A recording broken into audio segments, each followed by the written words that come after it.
Hey, this is Commander Bacon And Shelly. with His Way Homestead, and today we got a special southern treat for you. This my beautiful bride here, my beautiful, beautiful bride, is gonna show you the proper way to make grits. Not instant grits, real grits, the right way. The only way. The only way. Stay tuned.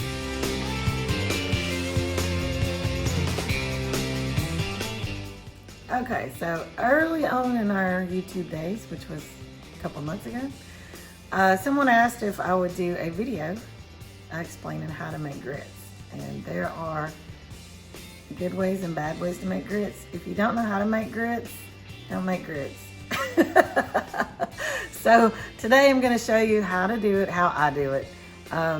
Grits should be really creamy.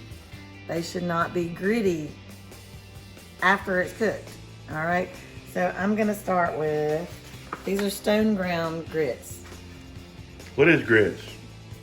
Corn.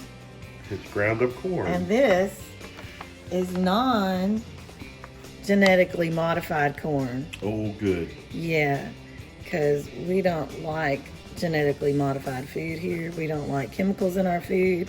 We like real food. An Old School brand is not a sponsor, although we're not opposed to that.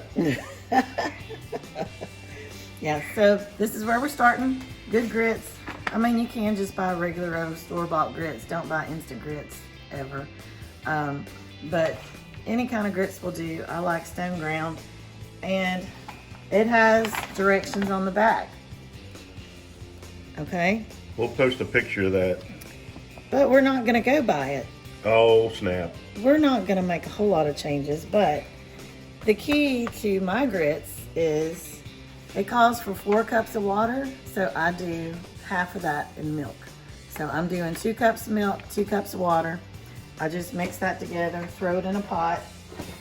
We've got 1 cup of grits. All right, and we're gonna let the water, the water and the milk just get to a simmer. You don't want to boil milk. So once it gets to a simmer, we're gonna add the grits and we'll show you what to do next. All right, so our milk and water are to a simmer. See, we have little bubbles at the top. Again, I do not want this at a boil. So I'm just gonna stir in our grits.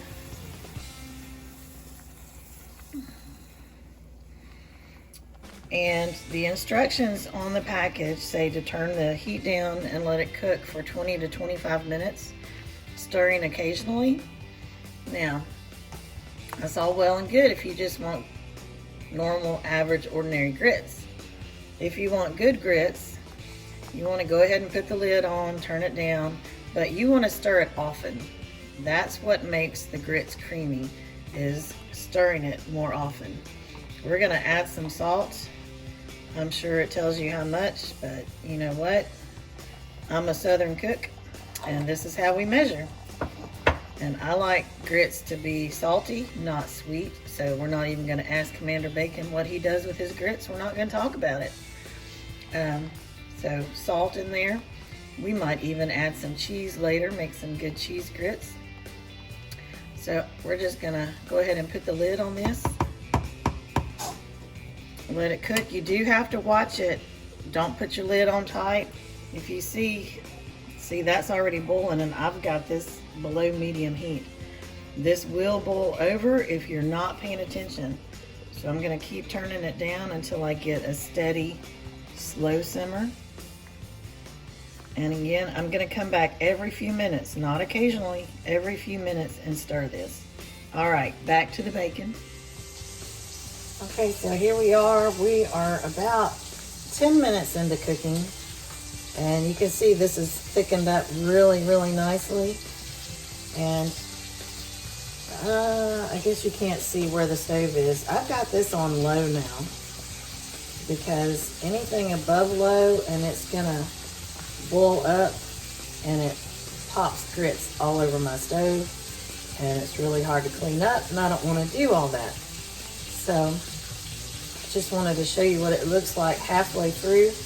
Now, a minute ago, I'd walked away to find a container to store the rest of the grits in, And I came back and I could feel that it was starting to make just a little bit of a film on the bottom of the pot. So again, I went in and stirred it really well to get that up, make sure that nothing burns or overcooks on the bottom. If you're not careful, if you don't stir it often, it will burn. And then you've lost your grits. So stir, stir, stir.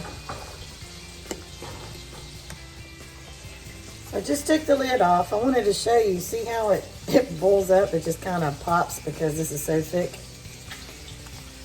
And again, I have my stove completely on low. But this is about ready. I tasted it just a minute ago to make sure. You want to make sure your grit is cooked. And it's just about there. It needed some more salt, so I went ahead and added that. Always taste your food. Always, always. Brown food tastes better. Yes, brown food tastes better, but not grits. So we're gonna add some butter. And if you look at the directions on the package of this, it says to add margarine. Don't add margarine to your food.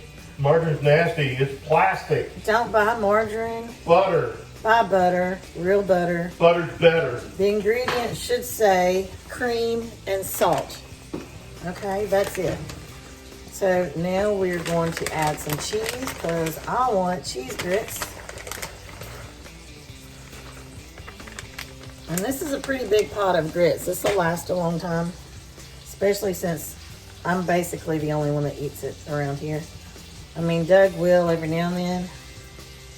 I'll eat it with sugar on it. Yeah, he adds sugar, which is not allowed in my kitchen. So he has to go somewhere else if he's going to put sugar on grits. He's not going to ruin my grits with sugar.